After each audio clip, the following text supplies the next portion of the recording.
Pois hoxe na sala de exposicións do Quen anda aí temos a obra do escultor Mico Rabuñal, creador de esculturas realistas con pedra, mármore ou pintura que enganan o ollo de calquera. Xa nos pasou antes coas gominolas, vaime pasar tamén con esta mazá. Como faz para facer esculturas tan realistas en pedra e materiais tan duros, non? Non debe de ser nada doado. Non é doado. É un oficio que require paciencia e moito aprendizaxe para poder dominar despois o que é o linguaxe que queres interpretar ca pedra. Sempre quixeches ser artista? Sentiches a chamada da arte dende pequeno?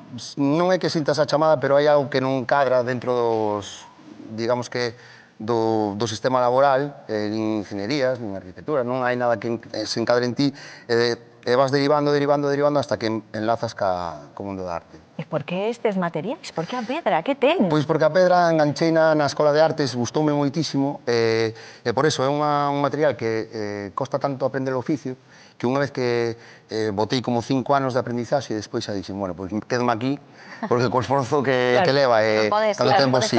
E vou agora para a merenda, digo, porque estou aquí con esta torrada, non sei se tirar por manteiga ou por cacao, que me dis? Vamos combinadas dúas. Ai, fenomenal, encántame non ter que elexir, pois imos empezar a poñerlle, porque imos facer aquí unha merenda das que apetece, non? En pedra. En pedra, e isto, o que é o chocolate, é unha resina que eu fago uns pigmentos para darlle a cor, e agora o que fago é... E que a textura é exacta a dunha crema de cacao. Non vai a ser, Co que retende xa non me dá gana, porque efectivamente se irá como a resina, como a material, efectivamente, pero a textura está conseguidísima. É unha resina que botolle un polvo de sílice para facerlle para espesala e darlle a consistencia que me interesa. Exacta. E o que fago é darlle os tintes para conseguir as cores que quero, conseguir no que é a peza. E agora, unha vez que teño a resina nas súas mezclas, isto que vou botar agora é o catalizador que vai facer que isto frague nun momento. Catalizador? Sí, é un pouco a ciencia ficción, química total. Química pura. E botarlle isto é como o que vai facer que endureza. A mí o que me chama a atención, falabas antes con Beatriz, non? De que te enamorache da pedra en canto empezache a traballar aí co primeiro crollo, pero que realmente vas un pouquiño a toma única, que diríamos, non? Porque se te equivocas en algo non hai marxe para o erro, estragas a obra totalmente. Totalmente. Agora, ademais, agora ca resina, tes só unha... Non me poñas nerviosa, amigo. Unha maniobra.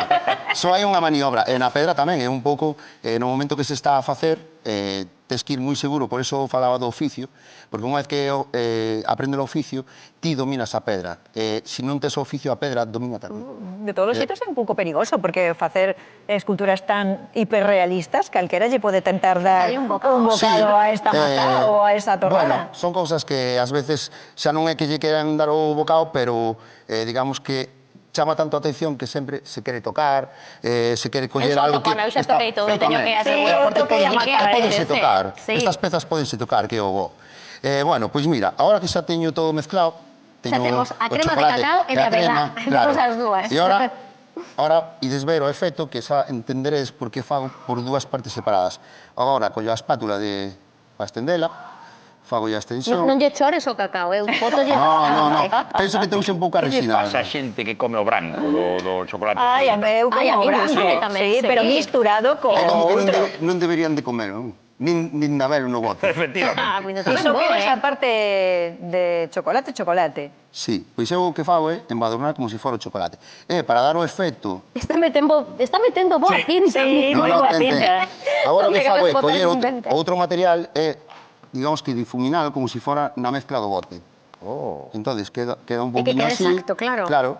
Se o mezclara de principio todo xunto, non quedaría este efecto. Dentro da túa obra escultórica, tes obras máis estéticas, pero tamén obras moi críticas. Sí, teño obras críticas. Digamos que teño esas dúas partes diferenciadas. A obra que é máis estética por cores e polo que é a obra en sí. Que serían, por exemplo, estas gominolas, estas pezas. Aproveita e poño estas peciñas aí arriba para que sequen ca Ai. resina. E despois teño outras que son un poquinho máis de crítica, ás veces política, outras de sociais.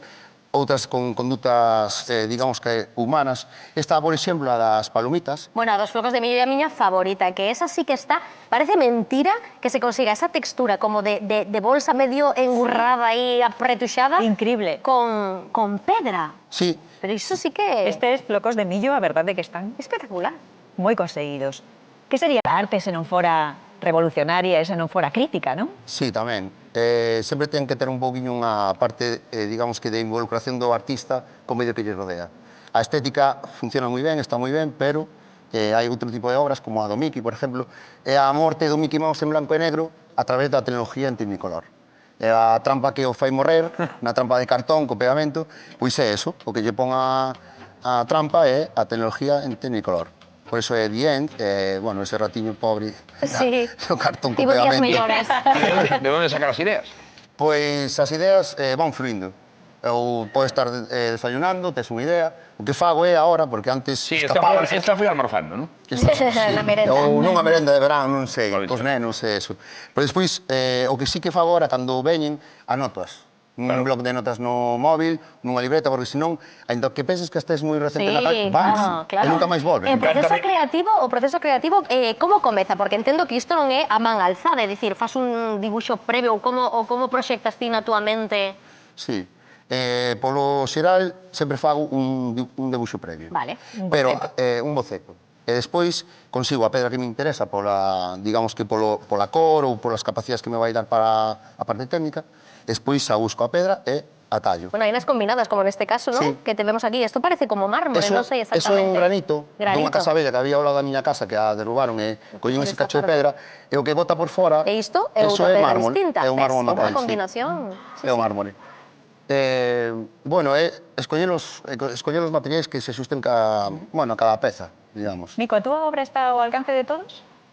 Pois hai de todo.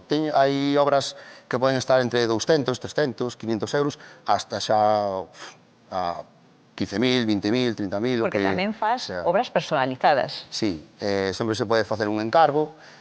Os encargos sempre derivados do que eu fago.